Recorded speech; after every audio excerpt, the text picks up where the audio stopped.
Today we're going to be talking about some new decks in my collection, as well as some thoughts that I've been having about my collection as a whole, and some potential videos and conversations that I want to have in the near future about said collection. Just a quick intro into these 5 decks. I'm going to be sharing the order in which I received them. They're the newest decks in my collection and the only newest decks that I've gotten over the last, I don't know, 6 months or more or so. I don't remember what I even received before this, but these are just the last ones that I've had. 2 of them are Kickstarters that I received, and 3 of them are ones that I have purchased. Is that correct? Yes, that is correct. And I'm very, very excited. Yeah. I'm so excited. Okay. Also just on my nails. Okay. This side's a little bit messed up. But oh my goodness, look at that. Look at that. Look how pretty. Look how pretty. I'm obsessed. I did these myself. That's why they're not like amazing, but it's like a purple with a like pink shimmer on top. And I just thought it'd be the perfect match for spring, and I'm loving it. I'm literally so obsessed. Anyways, moving on. So let's jump into the first deck, the Cerulean Sequence. I didn't even realize it was going to match my cloth today. I am so excited to share this deck. This is a little satchel. I can't remember what was part of the campaign and what I got as an extra. I don't have the bigger box, but it also comes in this little tuck box, which is so stunning. This was the most exciting Kickstarter I've ever backed. I should say, it was just the one that was most exciting to get. I could not wait to get this deck in my hands. I just love how it's a numerology oracle deck. I'm sure you've seen it elsewhere. I don't know who else has made videos on it because I haven't watched too many. I think literally the only one that I ever saw was the one that Lisa did, Lisa Popez, and yeah, that's all I ever saw. So yeah, it's a numerology deck, and it has this alphabet called seedling script, I believe. And I love that James has created this new way of reading, and it creates this code, and that's what I love about it. Not only are those little characters in there, they're in their own little world, and all the little gadgets and shapes and images create this world, and then the seedling script creates this code, and it just feels like what numerology is, which is sort of this life code, something that if you do decode it, it kind of gives you some sort of blueprint. I don't know. And hence the whole blueprint feel. Everything's in blue.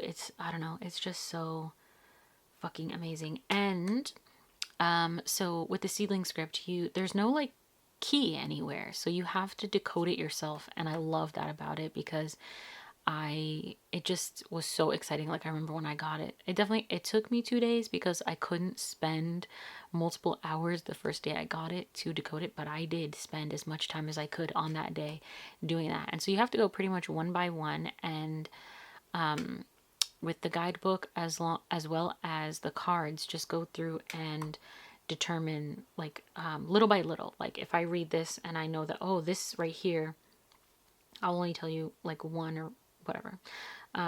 This is an L. Okay, so I know it's an L. So on the next line, and when I decode what this word means, then I'll know what each of these letters is. And so on the next card, if I see that letter, I can start to decode that one. And so one by one, you get this sense of what each symbol, what's each symbol, what correspond, whatever. You get what I mean. How each symbol corresponds to a letter. There you go. And these zeros, I remember when I finally got to the zeros, I was my socks were knocked off. Was that how it goes? Knocked my socks off? So my socks were knocked off.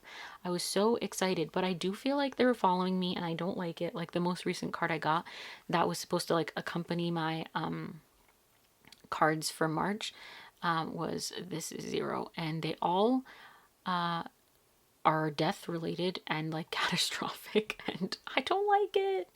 But it is also really amazing that's all the zeros. Oh, there they are. See what I mean? They just won't leave me alone. And there's, yeah, I love all the little symbols, all this world that it's created. It's so it's like this madman's diary that has seen into another world. I don't know. I just love it. It's so freaking cool, and there's just nothing like it, and that's what makes it so incredible.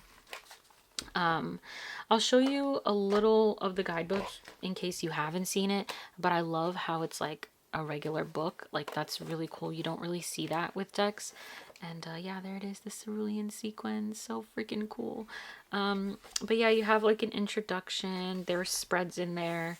But yeah, this is what the pages look like. And what I find really interesting, obviously, not only that it's so freaking cool that it's just this notebook, but what I find really cool is that usually the word here isn't explicitly written. So that's what makes the decoding a lot maybe harder, but just more fun, right? Because it's not just given to you somewhere.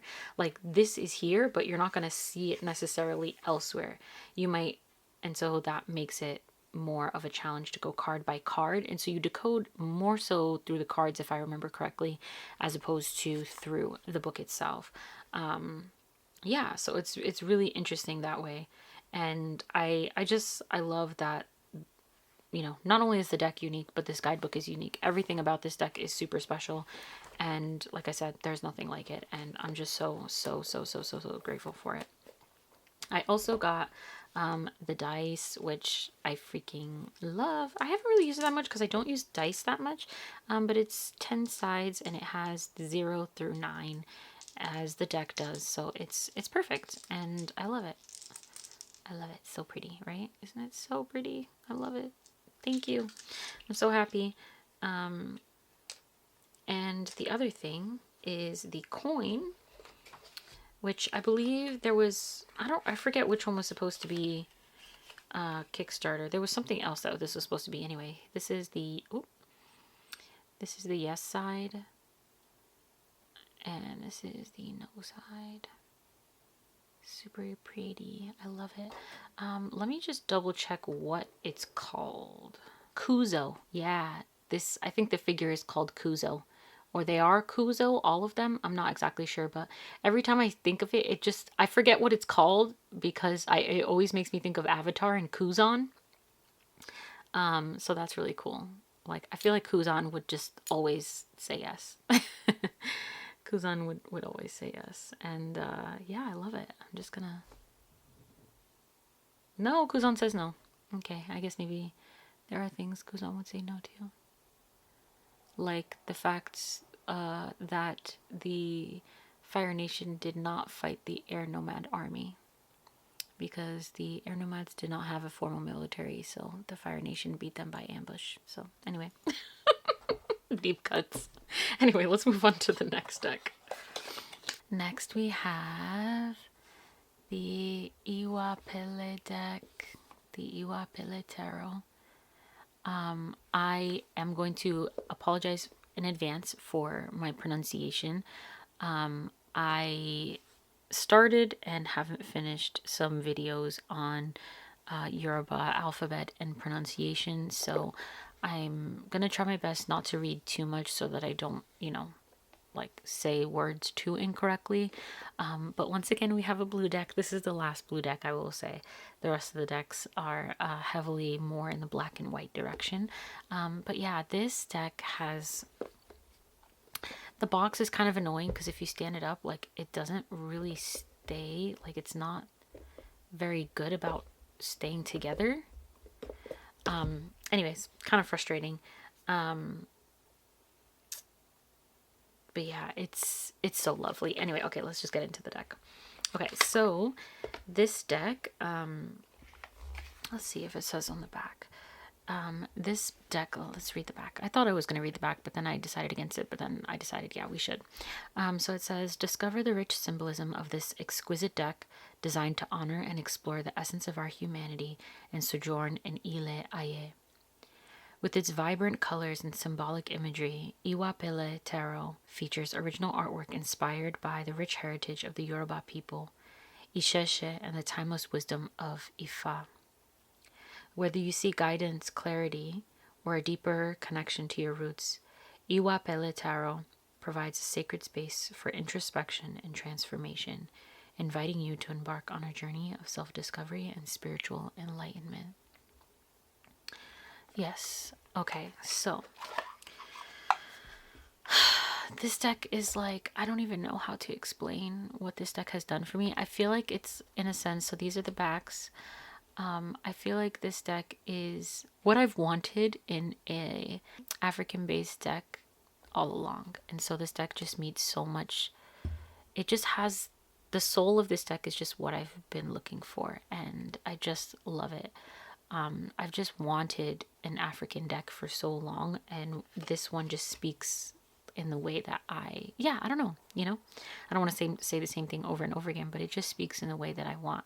And so all of the titles are in Yoruba, I believe, if that's the correct thing. I'm pretty sure. Sorry, I don't always look up things before I start. I should probably do that, so my apologies. But some of them might be hard to read because of the color of the cards. They're not gilded, so that's just a note there.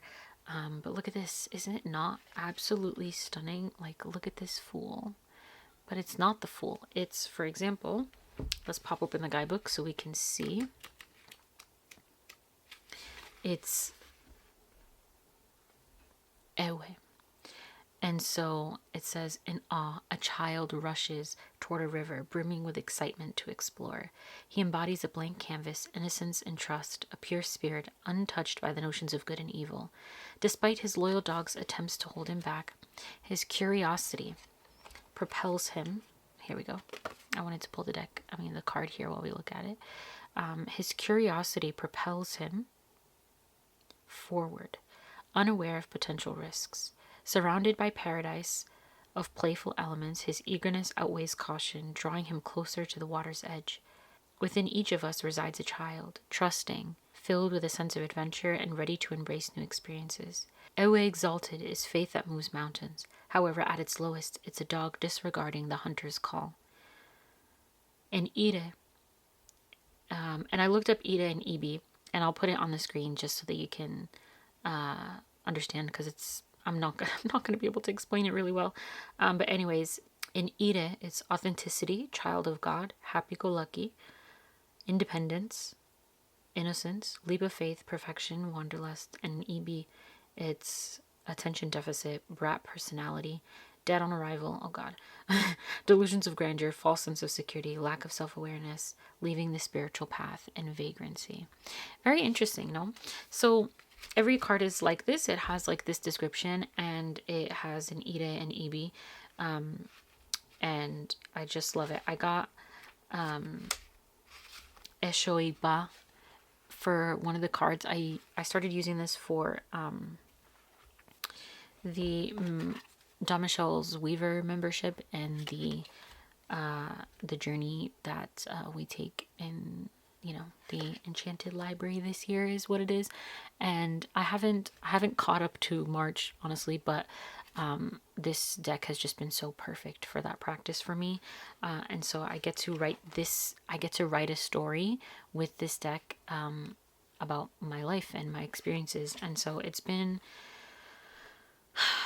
just beautiful and so on point and just so powerful and magical. Like, look at that. Oh my god, I'm dying. Like, I feel like, I'll be honest, like all of these decks, and this is kind of the point of this video and this conversation about my collection, is that these decks are, it's like such a slow acquisition, except for the last three. I would say quite a quick acquisition, but like I've had such few decks coming in that I feel like they've just been decks that are really right for me. And it really has me thinking, like, I think I've said this before, I've never actually sold a deck or like rehomed a deck other than ones that I've like just given away. So I have like a bunch of decks that I don't use that I'd like to move on, but I haven't actually done it. And working with this deck and seeing like going through my collection as I was moving and everything and packing, I just started to realize that I have so many deep decks and I don't really know what to do with them, because there's so many decks that I want to study and I want to incorporate into a practice or do something really special with them, but like when do I have the time and will I actually do it? Because if I acquire another deck that I feel more strongly attached to, or just the new deck energy supersedes that desire to study or work with that deck, then should I be holding on to all of these decks that I want to work with, right? And yeah, and there's just also this sense of like so many decks were acquired while I was exploring, and I finally feel like I have a better understanding of what I'm looking for in a deck as I understand better how and why I use tarot, which I think is a conversation for another video. So if you'd like me to discuss that, let me know.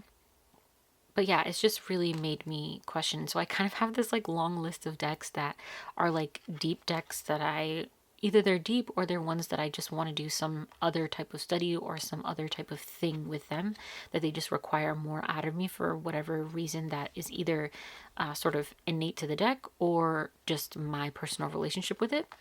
And then I also have this list of decks that I kind of want to get rid of. And so it's been an interesting thing. Anyway, I don't know why I brought that up, but oh yes, I remember why. Because these decks have just been ones that belong in my collection that connect with how and why I use tarot. But I do also want to say that could also be how and why I use tarot right now.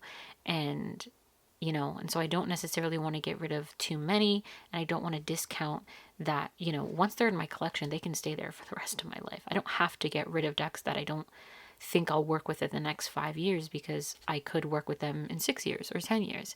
But that's also not to say that I want to hold on to decks for that long either. Like, does that make sense? Like, I just feel like I don't want to have clutter, I don't want to have things that I'm not going to use, but I also don't want to discount the fact that my practice and my relationship to tarot changes.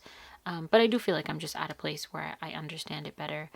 And yeah, I just want to take action and shape my collection a little bit more intentionally, especially since, like I said, I've never... Look at that. Look at that. Oh my goodness. And look at that. I'm pretty sure this is a 8 of Swords. I'm still learning the numbers, and I haven't worked with it in a couple weeks, so I'm like immediately also forgetting the yeah, that's definitely not wands, sorry. It's definitely, no, not wands. I was right. Why did I doubt myself? Yeah, that's the 8, just like I thought. I love that. It's the whole like trap thing that made it make sense to me. But yeah, like just the illustrations are really interesting, and I love that. I'll put on the screen a little bit about the naming conventions, and you'll kind of maybe get a better sense of like how it works. But yeah, look at that. Wow. They're just, every image is just so full of culture and meaning and symbolism and experience. Like it's alive. And yeah, okay, I don't want to go through this entire deck as I am, and here's the cover. That's the Two of Cups. Ikba Meiji. Yeah, I've gotten this lovely individual, and that is I believe like an Ifa reading, Ifa divination. And so, yeah, super, super special. Oh my god, I could go through this entire deck. I love it so much. Okay. But the sad thing is, as you've seen, this is one turned over. Why is this one turned over? As you've seen, all the cards are out of alignment. And I reached out to the creator, unfortunately, to see if I could get a replacement or something, because it's just really distracting. Like how far it is, and I just didn't want to have to cut the deck, because I didn't want to like potentially ruin it. Like, I know I have a lot of experience cutting, but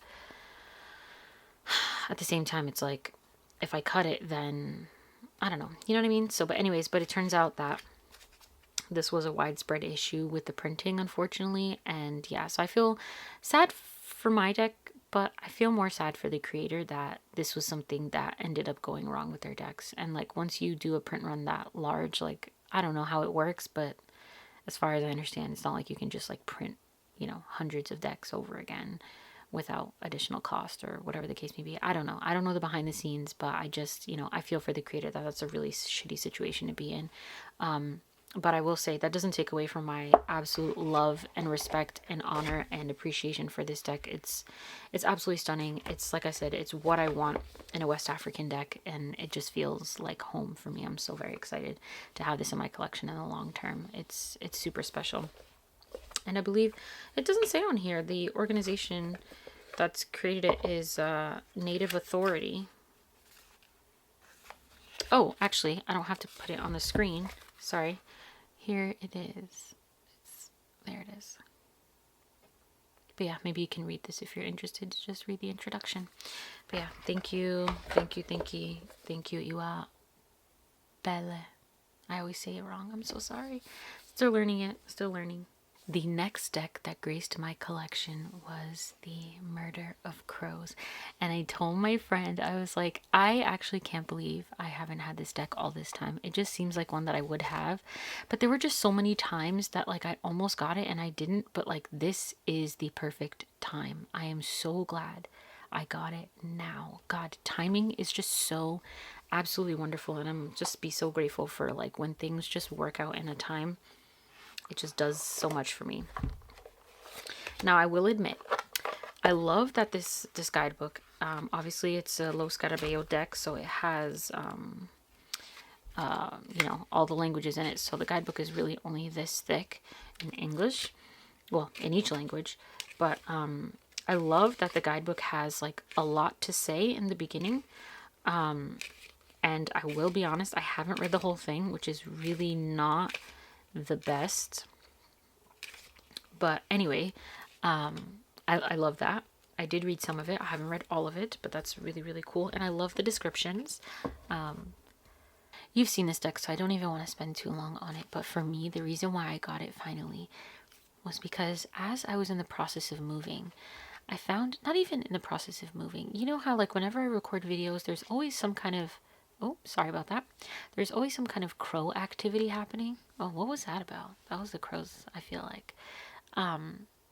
And because I usually film around, like, especially when I was filming Dothtober, and whenever I film, like, face videos, I'll usually film in, like, the afternoon and around 3 to 5. I want to say 3:30. It was, like, always around 3 or 4. That the crows would fly by and they would make their sound, and it was always just like so lovely. Like they had this schedule. They would come in the morning and I would miss that one, but I would usually catch the afternoon one. But yeah, I started to see them more recently over the last little bit, and I would say over the last maybe like month and a half. So right before I moved, I was driving and I was taking a street that I had taken like 100 times before. Like, multiple times a week I take this route, and I literally drove by and saw like 2 crows on the ground, like eating something. And when I drove up, they didn't even like fly away. They just kind of stayed there fairly close. And I mean, I was so amazed that I stopped my car and I just looked out the window and I just looked at them. Even though I was running late, like I just stopped and looked. And I spent just a couple moments with them. I was honestly wishing I had something in my car to give them so that I could lure them closer to me. But I didn't. And so, but that was really cool. I had literally never in my life been that close to a crow ever.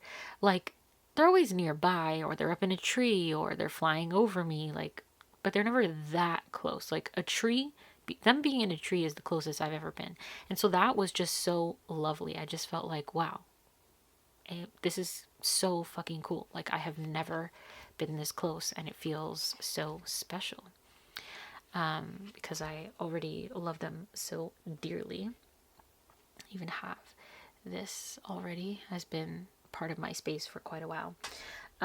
But yeah, I love them dearly, and I always feel like there's sometimes where I'm lying in bed and I'm like, oh, should I get up? Like, I don't want to get up, and I'll hear the crows outside, and I always feel like it's whenever the answer is get your ass up is when I hear them. Or like, yes, you should get up. Yes, now's the time. I don't know. But anyway, and what was the other thing? There were a couple of other things, but another one to note is like, so I have this, I have some of my stuff in storage, And so right outside of my storage unit, there were 3 crows in a tree, and they were just like calling and calling and calling, and I had to stop. They were fish crows, and so their calls are slightly different. They're a little bit more, how do I explain them? They sound more in the seagull direction, which I guess maybe, fish crows, maybe that's just why I'm saying that. But they have a more like high-pitched sound to them, a little bit more singy. I don't know how to explain it, but anyway, this is more of crow story time, as it is more than it is murder of crows show and tell. But oh my gosh, I don't know. I got this card next to another card that has like a very similar shape in a reading, and it was really cool. Anyway, I love this deck, and I feel like it's this beautiful connection with crows and just with my own spiritual path as well, and all of the change that I've been experiencing. That's why I feel like it's the perfect time that they came in, and they've just been showing up more and more in my life. I decided when I first started going with the deck, like it was so impacting when I first opened the deck that I decided to go through and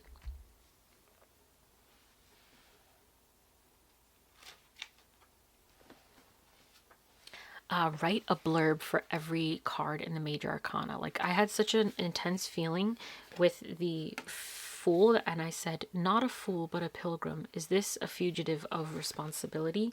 Like just the way that they looked gave me such an impression that I just decided to do it with the entire major arcana upon first like interaction with this deck. So that's what I did. Oh, there they are. See, I just feel like this deck has just such a wonderful serendipity. And the other day, when I was like, I wanted to talk to them just for a second.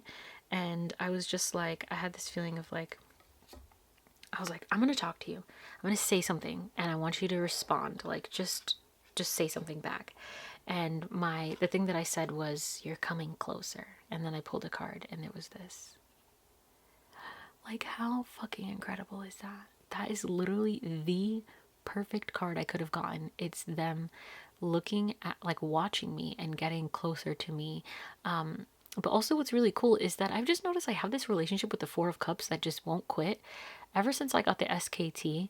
And in the first reading, I don't know, if you don't want to know a spoiler about the first reading in the Book of Readings for the Spirit Keepers Tarot, at least in the most recent version, then skip maybe like a minute. But yeah, the first reading, you choose out of like you get your order of whatever. I just so happen to have mine right here. So I have the Order of the Shamans, and anyway, so you get like cards that are associated with that, and then for the first reading, you use those cards to do a reading, and you choose one that is the card of you. And I chose the Four of Cups in the SKT, and recently I've been seeing the Four of Cups come up more. But anyway, so that was just another moment where I was just like, this is just such a perfect card in the perfect deck. So yeah, I'm really excited to have this deck. And I've seen the Star come up, which has been lovely. It's just been a great time. It's just been a great Six of Cups has come up, one of my lovely cards. Just amazing. And I feel like I just understand this deck in a way. Yeah, it's just so perfect for me. But yeah, that is the Murder of Crows Tarot by Corrado Roy. I'm so grateful. I wish I had the special edition with the red on it. I saw it on Etsy like secondhand like an hour or two ago, and I was like, oh my god, I'm not buying this. I'm not buying this. I cannot afford this. I'm not buying this. But yeah, this is a mass market deck that I should have had a long time ago, but no, I shouldn't have, because now is the time that I received it. I love you, Murder of Crows. Love you, the best. Okay, next deck is another deck that I maybe should have had. So this is the Botanica Tarot of the Language of Flowers, or oh god, what is the full title of this deck? Botanica, a tarot deck about the language of flowers. Anyway, so this is the first edition, or maybe that's the way that they describe it, I don't know. But yeah, it's a floral deck, and clearly it's gold. It's very beautiful. I know that there were some print issues with this first run, I believe, where like some of the cards were kind of like fucked up. I don't know too much about that, but I saw that the second edition with the rose gold. It was pink. It was so pretty, and I wanted to back it, but I was like, should I really be paying that much? And I thought, oh my god, yeah. An add-on was that I get the like special edition of the first one for half the price, aka the same price. So that I'll be like, oh, I spent $100 on, and I get 2 decks. But I was like, should I be spending $100 on this deck? I don't even know if I like it yet. In retrospect, maybe I should have gone that route, honestly. But I was like, let's be practical here. The new deck is $50. I don't even know when I'm gonna get it. If I was to get this, the add-on with the special edition, that's a lot of money. I don't even know if I like the deck, etc., etc. I'm already trying to get rid of some old decks. I don't want to buy more decks that I don't even know if I'm gonna like. These are some extra cards that it comes with, postcards, but I'm not postcarding these to anybody. Actually, one person I can think of that I might. It's a little white book, which maybe we can look at in a second, but there's not much to it, to be honest with you. And this is the deck. It's, gold, gilded on the back, on the sides. And wow, I love how we start here. But yeah, this is the Herbalist edition, and yeah, it was like $40. So I really enjoy it. I haven't had a chance to like fully bond with it, but I'm really happy with it. I'm really glad I got it because it has this great balance. I mean, like I've said before, I just love something on a black background. Like, give me something floral on a black background and you've sold me. You've sold me personally on your deck. Look how my analysis goes perfectly with it too. Anyway, so yeah, I really like it because it marries like the art style, the way that it has the tarot meanings, the symbols, where it's not like cluttered with titles, where it feels like you're close into like this realm of flowers. I really enjoy it, and I feel like the associations are really smart and beautiful. And I struggle with plant decks always because I have my own impressions of some of the plants that I work with and enjoy and have my special connections and meanings with. So it's hard for me to find a deck. I don't want a deck to tell me how to feel, but I also don't necessarily yet want to make my own deck. So yeah, it's just hard, and I feel like this one was just so like right for what I was looking for. Like, I could understand the connections. They felt like they worked for me personally, and yeah, I wasn't feeling like I wanted to fight any of them or like they just were so off that they didn't feel connected. But yeah, so I'm still connecting with it, but I just love it. It's so beautiful. I have a potential pairing that I want to see if it looks good with in a minute. I'm not really sure, but I think it might. Oh, should we try it now? I said I would wait till the end to do potential pairings, but I don't think I can wait. Let's just do it. Oh, sorry, my lighting is just not great. But the deck that I wanted to see if it looks good with is the Dream of Nile. I just feel like something about the goldness of it just made me think of it, and like the shapeliness of it. I don't like the drawer box, I'll be honest with you. Not my favorite. I haven't worked with this deck in a hot minute. And I just got it out of storage the other day, so let's just give it a quick shuff.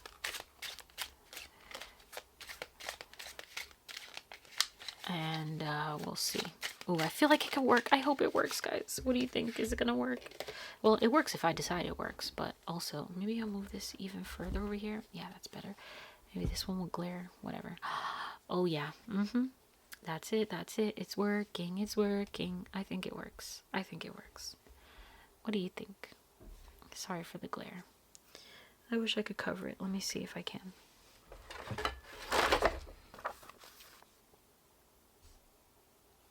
Okay, I'm gonna try that for a little bit. Oh, yeah. Yep. Yeah. Don't you think it works? It definitely works.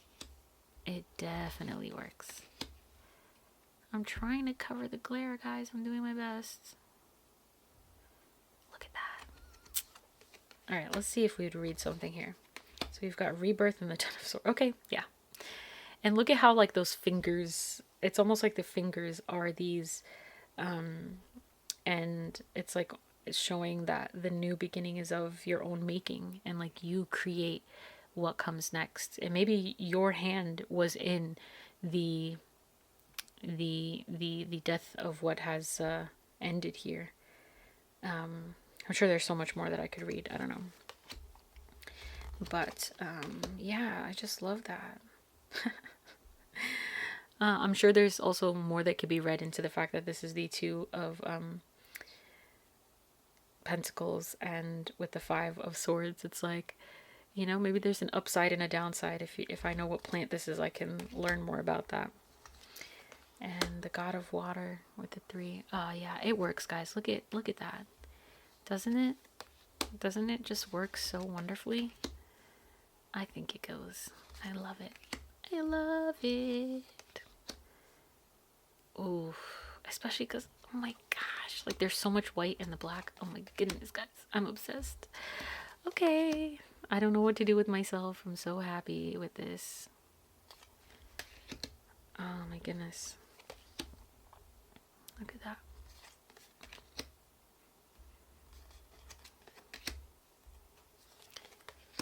All right, we'll let it go. Anyways, that was a little pairing there. I'm excited to use this deck. I don't know all the ways that I might use it, but maybe this might be a pairing, because like I don't use this deck super often, simply because like it's just, I don't know, something about it. I just don't always use them together. Like that works. Look at that. That works, right? Look at how stunning. Look at how great. Perfection.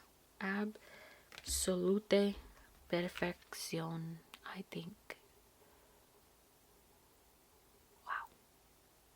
I don't know. They're different, but they just go well together. So yeah, we shall see. Ooh, look at that. Perfect. Perfection. Let me stop. Okay, one more. Isn't that great? Oh my goodness. I don't even know how I would read it or what it would do, but look how they're like looking at each other. Interesting. Definitely some strife in the group. Everybody's holding back their thoughts and ideas. But they're feeling there's confrontational energy going on. At least that's what it feels like to me. But they're coming together. Like there's that energy of struggle, but you know they're coming together and they're making it work. All right, yeah, I think these are absolutely stunning together, and I think I'm gonna have to figure out a way to work with them together. But yeah, that is the Botanica. I'm just gonna call it the Botanica Tarot, even though it's not called the Botanica Tarot, or I'll just call it the Botanica. And I'm super grateful for it, and I think it's super stunning. And yeah, I kind of want the pink gilded one, but I don't need it. And maybe next time at some point when I'm, you know, in a different place in my life, maybe I'll want, when I can afford it, I will want to get these sort of special edition or, you know, whatever. So yeah, that is the Botanica. And now we are on to the last deck. Okay, last and most recent, and honestly most exciting because it's the most recent, meaning it's the one that I'm most feelings about. It is the Death Doula Oracle. Okay, so we say that the Murder of Crows Tarot is a deck that I should already have, right? This is the deck that is me, right? I want to make a video actually called decks that are me coded. Yeah, so just a heads up. I'm gonna make that. Let me know if you're interested, but I'm gonna make it, I'm pretty sure. Yeah, and I wonder if you would guess decks that are me coded anyway. If you've been watching, you probably just know. Like when you see this, you're like, duh, yeah, I get it. But yeah, this deck, I remember when I first saw it, like I've just been waiting because like I couldn't justify buying a deck for like months and months because, you know, what was going on in my life. I was like, you know, it's just really not a time where decks are a priority, and it just doesn't fit into the budget, if you feel me. But yeah, these backs, very interesting. There's no other backs like it in my opinion, just with that dot. I'd be so intrigued if it didn't have the border, it just had the dot. I think I might have preferred that. But anyway, this deck is so absolutely lovely. I love it because as a photographer, I'll get into the guidebook in a minute because it's really cool. And you might have already seen this. I think probably the only deck you probably haven't seen is the Iwapele deck. So that's probably the only one you haven't seen. But anyway, and maybe you haven't seen Botanica in a minute. But This deck is so, so freaking beautiful. As a photographer myself, I love to create sort of abstract moments, and I do my own version of collage. I love that this is the image for the deck. It's True Will. Very interesting, right? This deck just immediately, like, I remember right before I bought it, I was looking at it again and I started to tear up, and I just felt so emotional just looking at this deck online. And that's when I was like, okay, now is the time. Now is the time. And that's kind of what my recent experiences have been, this feeling of now is the time. And this deck kind of embodies that in a way, I kind of zoomed a little too close. Sorry about that. Yeah, this deck just embodies that feeling of now is the time. New stories being told, starting over. And I forget where I read it recently. It could have been in this guidebook or another one where it just talked about death. And it's like, we can't really, simplify death to just rebirth. Like, there is something about, like, death profoundly changes you. Like, it is an experience of truth and an experience that just completely, it takes you in, it envelops you, and it makes you into a new person. Like, there's a new version of you that is born, and an old version of you that also dies with whatever in your life has died, whether it be a person, an experience, a situation, a path, whatever the case may be. It's just, yeah.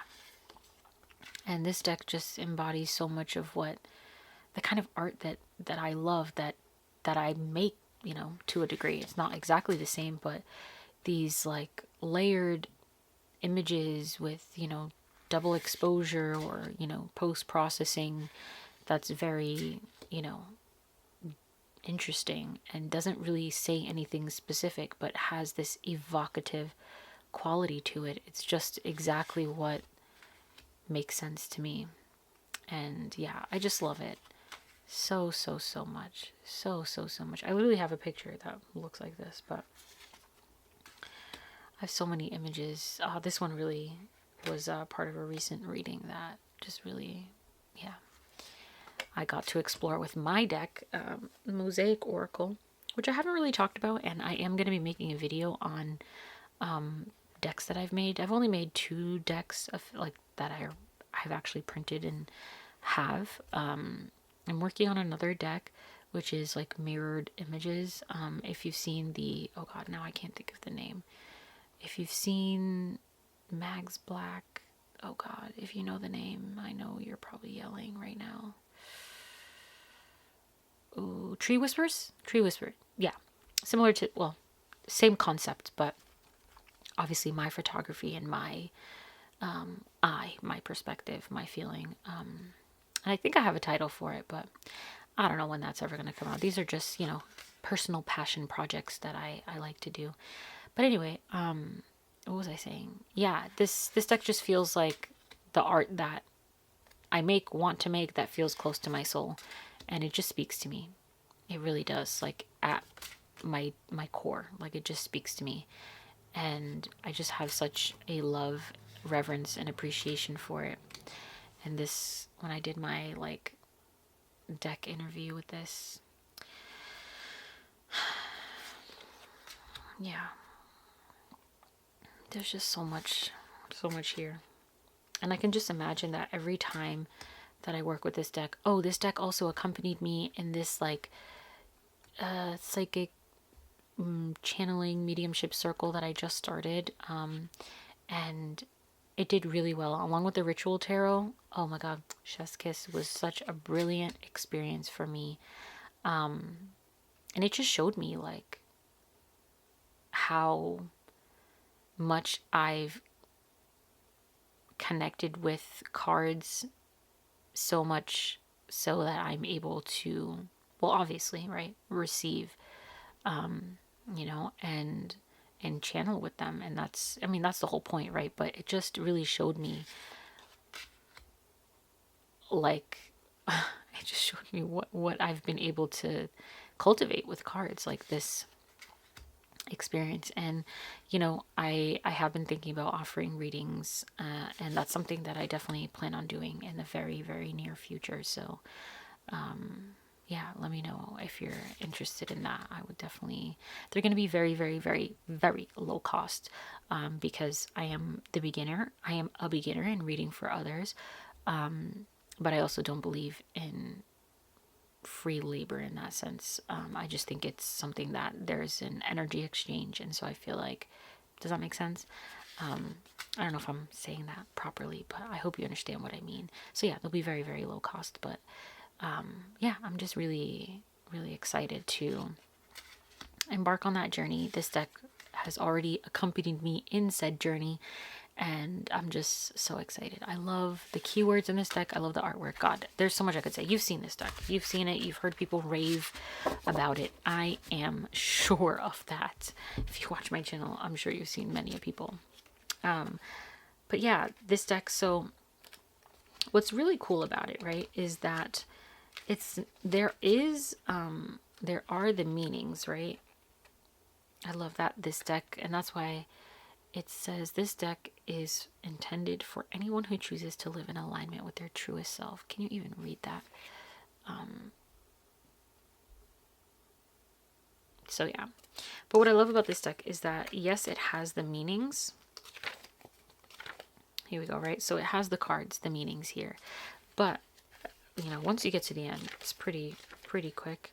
But most of the rest of the book is just other stuff. Like, you know, it has meditation, ritual practices. Like, it has so much that is referenced in other parts of the book, like moon phases and attributes, right? Sorry. It's got, for example, it's got the hermit. So it has like these like practices and rituals you can do that it recommends. Sun practices, surrender your thoughts meditation. And then what does it have even more? There's like a third section at the back, right? The little section on the big death. So it's got that, like burial as initiation. I feel like there was a third section. No, like, am I crazy? There's rituals and practices. And then I feel like there's... Okay, no there isn't. That's just it. It's those three sections. So it's the cards, rituals, practices, meditations, which takes up most of the book. And then there's the little section on the big death. And it's just really profound. And I'm just really grateful for this deck. So thank you so much.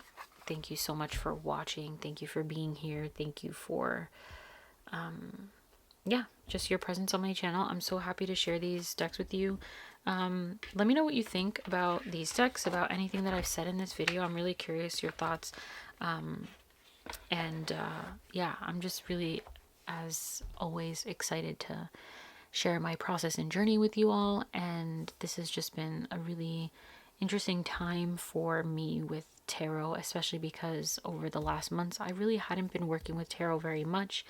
And so, oh yes, I will say really quickly, with the, cause since I've been showing cards that I've gotten, recently I connected with Osiris, and I use this deck as a point of connection and communication. And these are the cards, two of the cards that I initially got that really stuck out to me, and his messages to me. And they're very on point for me as I embark on getting back into sharing my artwork. And I will be offering pieces for sale soon, and finally culminating and getting to this place of sharing more of what I create. I really don't share that much the things that I create. Thoughttober was something that I created, obviously very tarot focused, but outside of tarot, I do so much more other artwork, and I just haven't shared a lot in the last, 4 or 5 years. And I've been feeling really, honestly, a little bit ashamed. Is that like too strong of a word? It might be too strong of a word, but like, I'm like kicking myself that I haven't done it, but as I've said many a time in this video, now is the time. And so that art and truth was very on point for me, and just such a beautiful encouragement from Asar to me. And I'm really grateful, and looking forward to sharing more of my art with you all. But yeah, with tarot, when it comes to tarot, I also just wasn't really using cards a lot over the last few months. Now that I'm, back in there and I'm feeling really excited about, cards, and just feeling really connected and excited to be with them closer again.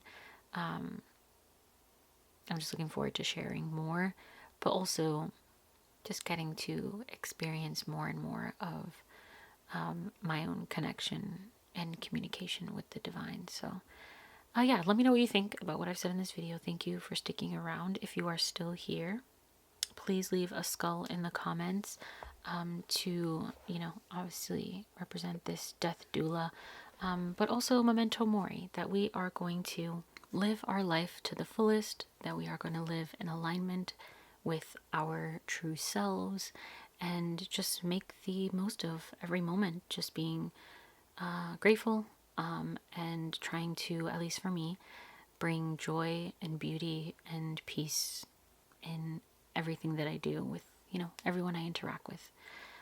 Obviously, cultivating that from deep within. So, yeah, if you're still here, I love you dearly, and I will see you in the next video.